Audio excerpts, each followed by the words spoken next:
નમસ્કાર દર્શક મિત્રો, સ્વાગત છે આપનું ફરી એકવાર આજના તાજા હવામાન સમાચારની અંદર। આજે તારીખ 10 ઓગસ્ટ 2026 ને વાર થયો છે સોમવાર।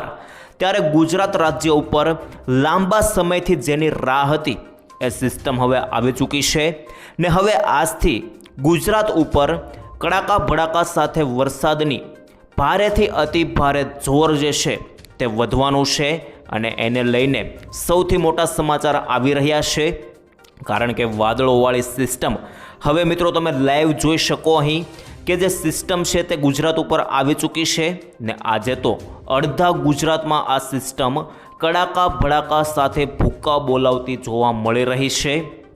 તેને લઈને આખો દિવસ અને મિત્રો આવતીકાલ અને પરમ દિવસ એટલે કે ગુજરાતમાં 3 દિવસ સુધી હવે કડાકા ભડાકા સાથેના વરસાદો જે છે તે તમને જોવા મળવાના છે, જેમાં સોમ, મંગળ અને બુધ એટલે કે 10, 11 અને 12 અને અમુક ભાગોમાં તો 13 તારીખ દરમિયાન પણ ગુજરાત રાજ્ય ઉપર અતિ ભારે કડાકા ભડાકા સાથેના વરસાદો તમને જોવા મળશે। તો મિત્રો બંગાળની ખાડીમાં તટીય ભાગોમાંથી નીકળેલી જે સિસ્ટમ હતી એ ધીમે ધીમે 5-6 તારીખ નજીક નીકળી હતી અને એ સિસ્ટમ હવે જે સક્રિય હતી, પરંતુ મિત્રો ગુજરાતમાં જે 8 તારીખે એ સિસ્ટમ પહોંચવાની હતી એ આજે મિત્રો 9-10 તારીખે પહોંચી છે અને 9 તારીખે તો મિત્રો માત્ર જુદા જુદા ભાગોમાં વરસાદોના ઝાપટા રહ્યા હતા ને હવે 10 તારીખ આવી ગઈ છે, સોમવાર છે, તો મિત્રો વહેલી સવારથી જ વરસાદ ચાલુ થઈ ચૂક્યો છે ને હવે 10 તારીખ સાંજેથી લઈને 11 તારીખ રાત્રિ સુધી વરસાદો ભૂક્કા બોલાવવાના છે। તો આ બધી માહિતી અમારી પાસે આવી ગઈ છે ને આ વિડીયોની અંદર વિસ્તારથી તમને માહિતી આપવાની છે, પરંતુ હવે વિડીયોની શરૂઆત કરીએ તે પહેલાં એક લિસ્ટ બનાવી લઈએ જેનાથી તમને ખ્યાલ આવી જશે કે આપણે આ વિડીયોની અંદર કયા કયા મેઇન પોઈન્ટ્સ વિશે વાત કરવાની છે। તો સૌથી પહેલાં તો મિત્રો આખી સિસ્ટમ તમને સમજાવીશ, કારણ કે મિત્રો આ સિસ્ટમ નવી જે આવી તે ગુજરાતના 70% ભાગની અંદર અત્યારે એન્ટ્રી લઈ લીધી છે, તો એ આખી સિસ્ટમ સમજાવીશ ને બીજા નંબરે મિત્રો એકોએક ગામના નામ સાથે તમને માહિતી આપીશ। આજે 10 તારીખ રાત્રિથી લઈને 11 તારીખ મંગળવારની રાત્રિ સુધી કયા વિસ્તારોમાં કેવો વરસાદી માહોલ જોવા મળશે બધી માહિતી આપીશ ને ત્રીજા નંબરે મિત્રો મારી પાસે કેટલાક ફોટાઓ, વિડીયો અને નકશાઓ અને મિત્રો ખાસ કરીને એલર્ટ હવામાન વિભાગે આપી દીધું છે એ પણ આવી ગઈ છે માહિતી, તો બધી માહિતી તમને ત્રીજા નંબરે આપીશ ને ચોથા નંબરે અંબાલાલ પટેલની જે નવી માહિતી આવી છે, નવી આગાહી આવી છે, વાવાઝોડાને લઈને પણ અંબાલાલ પટેલે આગાહી આપી છે, તો બધી માહિતી મેળવીશું આ વિડીયોની અંદર। અને મિત્રો જો તમે અમારી ચેનલ વરસાદ વાણી પર પહેલીવાર આવ્યા હોય ને અત્યાર સુધી તમે અમારી ચેનલને સબસ્ક્રાઈબ ના કરી હોય તો અત્યારે જ સબસ્ક્રાઈબ કરજો, કારણ કે આ ચેનલના માધ્યમથી તમને આખા ચોમાસા કાળ દરમિયાન હવામાનની જે રેગ્યુલર અપડેટ્સ છે તે મળતી રહેશે। ને હવે વિડીયોની શરૂઆત કરીએ તે પહેલાં એક ડિસ્ક્લેમર આપવા માગીશ કે આપણે જે પણ કંઈ માહિતી મેળવીશું આ વિડીયોની અંદર બધી માહિતી વેધર મોડલો અને મારી પાસે જે હવામાનના આંકડાઓ અને સોશિયલ મીડિયા પર જે સૂત્રો દ્વારા જણાવવામાં આવ્યું છે એ મુજબ છે, જેની કોઈ પણ પ્રકારની પુષ્ટિ અમે કરતા નથી। તો હવે ટાઈમ બગાડ્યા વગર વિડીયોની શરૂઆત કરીએ ને સૌથી પહેલાં એકોએક મારી પાસે ફોટાઓ આવ્યા છે એ સમજીએ। તો જોઈ લો મિત્રો, નાવકાસ્ટ અનુસાર જે એલર્ટ છે તે જાહેર કરવામાં આવ્યું છે ગુજરાતની અંદર આવનારી કલાકો માટે। તો હવે કયા ભાગોની અંદર ઓરેન્જ, યલો અને ગ્રીન એલર્ટ જાહેર કરવામાં આવ્યું છે તે સમજીએ તે પહેલાં જોઈ લો મિત્રો, અડધા ગુજરાતની અંદર તો યલો એલર્ટ જાહેર કરી દેવામાં આવ્યું છે અને 25% ગુજરાતના ભાગોમાં ઓરેન્જ એલર્ટ જાહેર કરવામાં આવ્યું છે। તો જે ભાગોમાં ઓરેન્જ એલર્ટ છે એ બધા ભાગોમાં 5 ઇંચથી ઉપરના વરસાદો તમને જોવા મળશે, જે ભાગોમાં યલો એલર્ટ છે એ ભાગોમાં 2 થી 3 ઇંચના વરસાદો તમને જોવા મળશે। તો હવે એકોએક ગામના નામ સાથે જિલ્લા સાથે સમજીએ તો ઓરેન્જ એલર્ટ કયા ભાગોમાં છે તે સમજી લઈએ। સૌથી પહેલાં તો મિત્રો આ બાજુ છોટાઉદેપુરથી લઈને ઉપરના વિસ્તારો છે જેમાં છોટાઉદેપુર હોય, આ બાજુ દાહોદ, ત્યાર પછી પંચમહાલ અને ઉપર જોઈએ તો મિત્રો મહીસાગર, અરવલ્લી અને સાબરકાંઠા લાગુના વિસ્તારોની અંદર તમે જોઈ શકો ઓરેન્જ એલર્ટ જાહેર કરી દેવામાં આવ્યું છે અને અહીંયા તો મિત્રો ઘરની બહાર ના નીકળતા, કારણ કે તોફાન અને ગાજવીજ સાથેના વરસાદ જે છે તે ઓરેન્જ એલર્ટવાળા જિલ્લાઓની અંદર જોવા મળશે। બાકી હવે કયા ભાગોમાં યલો એલર્ટ છે એ પણ જાણીએ। તો યલો એલર્ટ મિત્રો સૌરાષ્ટ્રમાં તમે જોઈ શકો આ બાજુ સૌથી પહેલાં તો બોટાદ છે, સુરેન્દ્રનગર છે અને હવે મધ્ય ગુજરાતમાં જોઈએ તો અહીં અમદાવાદ, આણંદ, ત્યાર પછી મિત્રો અહીં વડોદરા અને ઉપર જોઈએ હવે આણંદથી ઉપર તો ખાસ કરીને પંચમહાલ હોય, ગાંધીનગર હોય, આ બાજુ મિત્રો મહેસાણા, પાટણ અને બનાસકાંઠા આટલા વિસ્તારોની અંદર યલો એલર્ટ છે. અને દક્ષિણ ગુજરાતમાં મિત્રો ભરૂચ, સુરત, નવસારી, વલસાડ, ત્યાર પછી આ બાજુ જોઈએ તો મિત્રો ડાંગ, તાપી અને નર્મદા આટલા જિલ્લાઓની અંદર યલો એલર્ટ હવામાન વિભાગ દ્વારા જારી કરવામાં આવ્યું છે. યલો એલર્ટવાળા વિસ્તારોમાં પણ મિત્રો મધ્યમ લેવલના ઝાપટાઓ આરામથી 2-3 ઇંચના વરસાદો પડતા જોવા મળી શકે. તો આ પ્રકારે એલર્ટની માહિતી છે, તો એ પ્રમાણે મિત્રો તમારે સાવચેત રહેવું પડશે. અને હવે મિત્રો વહેલી સવારથી આજે 10 તારીખથી જે વરસાદો ચાલુ થઈ ચૂક્યા છે એના મારી પાસે લાઈવ ફોટોઓ આવ્યા છે, એ તમને બતાવી દઉં. તો જોઈ લો મિત્રો, આ વરસાદ જે છે તે આજે વહેલી સવારથી 10 તારીખથી ચાલુ થઈ ચૂક્યા છે. આ 10 તારીખ આજે વહેલી સવારનો લાઈવ ફોટો છે, તમે જોઈ શકો. જૂનાગઢના ગીર ધ્રાબાવડ માળિયા હાટીનામાં સારું વરસાદનું ઝાપટું પડ્યું હતું. ત્યારબાદ આગળ જોઈએ તો મિત્રો જોઈ લો, જામનગર જીઆઈડીસીમાં પણ સારું ઝાપટું પડી ગયું. આજે 10 તારીખનો જ આ લાઈવ ફોટો આવી ગયો છે. તો આ પ્રકારે મિત્રો વરસાદો પણ પડ્યા છે. અને હવે મિત્રો મારી પાસે પવનને લઈને પણ એક મોટી અપડેટ આવી રહી છે. જોઈ લો, ગુજરાતમાં ભારે ખાસ કરીને આજે રાત્રિથી પવનની ગતિવિધિઓ જે છે તે મિત્રો સંપૂર્ણપણે બદલાઈ જતી તમને જોવા મળવાની છે. અને આજે રાત્રિથી 48થી લઈને 52 પ્રતિ કિલોમીટરની ઝડપે જે છે તે મિત્રો તમને પવનો ફૂંકાતા જોવા મળી શકે. ગુજરાતની અંદર ગતિવિધિઓ બદલાશે. અને મેન તો મિત્રો અત્યારે ગુજરાતની અંદર કેટલી સિસ્ટમ જે છે મિત્રો ભારતની અંદર કેટલી મેન સિસ્ટમો એક્ટિવ છે તેના માટેનો પણ આ નકશો છે, જેની અંદર તમે જોઈ શકો. આપણું ગુજરાત ક્યાં રહેલું છે તો મિત્રો આ લાલ કલરના સર્કલમાં તમને દોરીને બતાવું, આ આપણું ગુજરાત રહેલું છે. ને હવે મિત્રો મેન જે 2 સિસ્ટમો છે એ તમને બતાવું. તો આ એક મિત્રો અહીં તમે જોઈ શકો છો કે એક મિત્રો આ લો પ્રેશર એરિયા સિસ્ટમ છે અને બીજી અહીં મિત્રો અપર એર સર્ક્યુલેશન સિસ્ટમ છે. એટલે 2 સિસ્ટમ અત્યારે ભારતની અંદર 2 મેઇન સિસ્ટમ છે. હવે મિત્રો આમાં તમે ટોટલ 2 સિસ્ટમમાં જોઈ શકશો, આખા ભારતમાં આ 2 સિસ્ટમ તબાહી મચાવી રહી છે. એમાં જે પહેલી સિસ્ટમ છે અહીં મિત્રો તમે જોઈ શકો, આ લો પ્રેશર એરિયા સિસ્ટમ, આ સિસ્ટમના કારણે મિત્રો આ રીતે ગુજરાત પર જે છે તેના વાદળો આવી રહ્યા છે અને એની અસર એ રીતે થઈ રહી છે.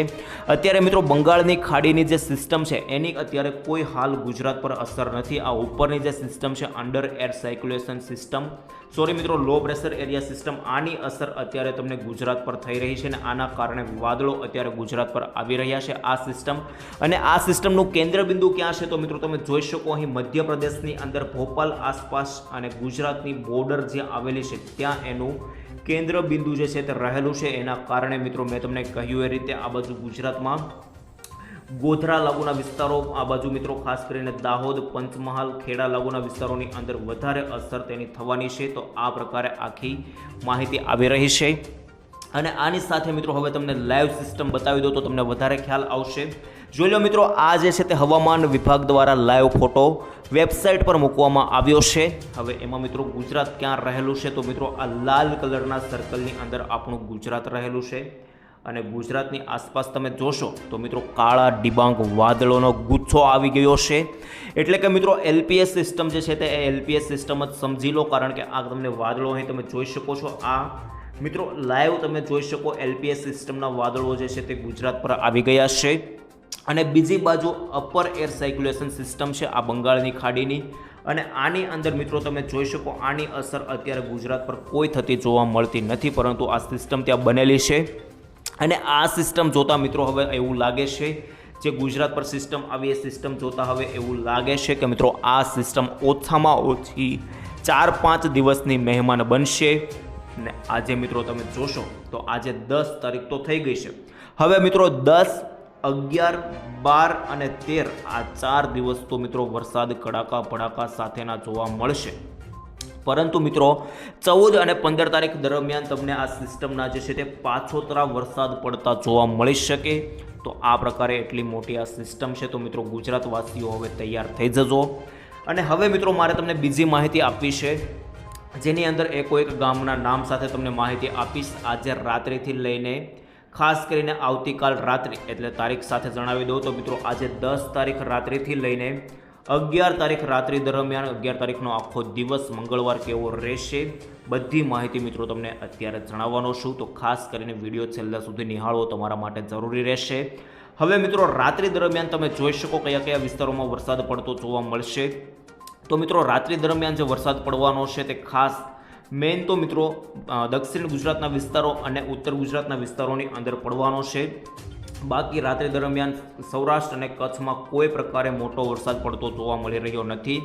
હવે એમાં કયા કયા વિસ્તારોમાં વરસાદ પડતો જોવા મળશે એ પ્રમાણે એકો એક ગામના નામ સાથે માહિતી મેળવી લઈએ।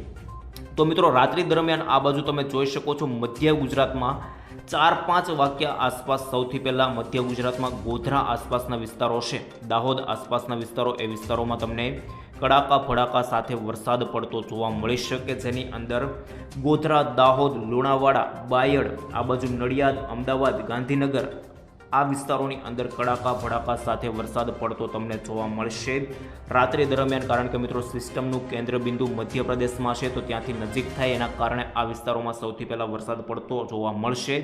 ત્યાર પછી ઉત્તર ગુજરાતમાં પણ મિત્રો અમદાવાદથી ઉપરના વિસ્તારો છે, ખાસ કરીને ગાંધીનગરથી ઉપરના તમામ વિસ્તારો, જેની અંદર ગાંધીનગર, મહેસાણા, ઈડર, હિંમતનગર, ડુંગરપુર, પ્રાંતિજ, માણસા, મોડાસા, અરવલ્લી, આ બાજુ મિત્રો મહીસાગર લાગુના વિસ્તારો હોય કે પછી આબુ રોડ, પાલનપુર, ધાનેરા, આ બાજુ મિત્રો ખેરાલુ, પાટણ, રાધનપુર અને વાવ, થરાદ સુધી મિત્રો આ બધા વિસ્તારોની અંદર રાત્રિ દરમિયાન તમને 4-5 વાગ્યા આસપાસ કડાકા ભડાકા સાથે મેઘ તાંડવ થતું જોવા મળશે।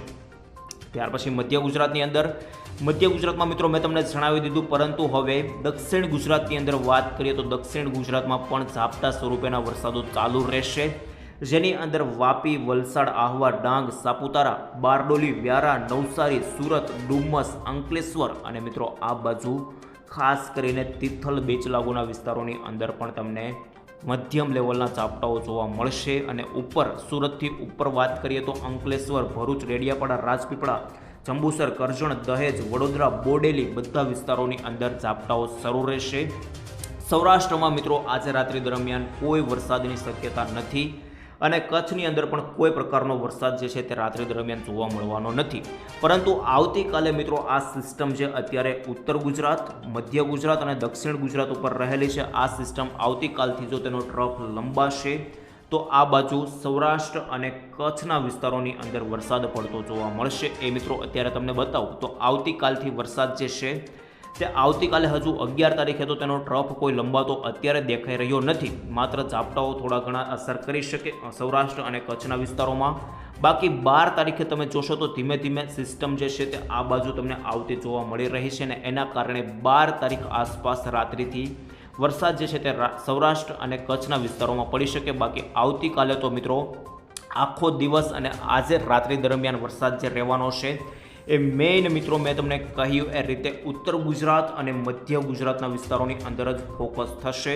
તો રાત્રિ દરમિયાન તો આ વિસ્તારોમાં મિત્રો સાવધાન થઈ જશો, જેમાં કડાકા ભડાકા સાથે વરસાદ પડશે, જેની અંદર મિત્રો ખાસ આટલા વિસ્તારો તો સાવધાન થઈ જશો, જેમાં આ બાજુ વડોદરા, બોડેલી, ગોધરા, દાહોદ, ત્યાર પછી મિત્રો અહીં નડિયાદ, ખેડા, પંચમહાલ, લુણાવાડા હોય કે બાયડ, અમદાવાદ, ગાંધીનગર, કપડવંજ આ વિસ્તારો તો મિત્રો સાવધાન રહેજો, કારણ કે આ વિસ્તારોની અંદર તમને કડાકા ભડાકા સાથે મેઘરાજાનું એકદમ જોરદાર તાંડવ થતું જોવા મળશે। બાકી ઉપર મિત્રો ઉત્તર ગુજરાતની અંદર પણ વરસાદ જે છે તે દેખાઈ રહ્યા છે, જેની અંદર આ બાજુ મિત્રો મેન જમણી બાજુના વિસ્તારો છે મહેસાણાથી લઈને, તેમાં મહેસાણા, ઈડર, ડુંગરપુર હોય કે પછી આ બાજુ મિત્રો ખાસ કરીને હિંમતનગર, માણસા, મોડાસા, અરવલ્લી, મહીસાગર, પાલનપુર, પાટણ, આબુ રોડ, ધાનેરા, ખેરાલુ, સિદ્ધપુર, ઊંઝા અને ખાસ કરીને રાધનપુર સુધીના વિસ્તારોમાં તમને આવતીકાલે બપોરે 4 વાગ્યા આસપાસ પણ વરસાદ જે છે તે પડતા જોવા મળશે। તો આવતીકાલે મિત્રો મેઇન ફોકસ અત્યારે આ સિસ્ટમનું જે રહેવાનું છે એ મેઇન ફોકસ તો આ આખી સિસ્ટમનું ઉત્તર ગુજરાત, મધ્ય ગુજરાત અને દક્ષિણ ગુજરાત ઉપર જ રહેશે। બાકી જો ટ્રફ કોઈ પ્રકારે લંબાશે તો મિત્રો વરસાદ જે છે તે સૌરાષ્ટ્ર અને કચ્છ લાગુના વિસ્તારોની અંદર આવવાની શક્યતા છે। તો આ પ્રકારે મારી પાસે આખી માહિતી આવી રહી છે। બાકી મિત્રો જો કોઈ પણ પ્રકારે સિસ્ટમની અંદર બદલાવ આવશે તો હું તમને આવનારા સમયની અંદર આવનારા વિડીયોમાં બનાવીને જણાવી દઈશ। બાકી મિત્રો આજ માટે મારી પાસે માહિતી આટલી છે, આજની બધી માહિતી આપી દીધી છે। આજ માટે આટલું જ રાખીએ છીએ, મળીશું આવતીકાલે। ત્યાં સુધી મિત્રો રજા આપશો. ધન્યવાદ. જય શ્રી કૃષ્ણ, જય માતાજી, જય હિન્દ, જય ભારત.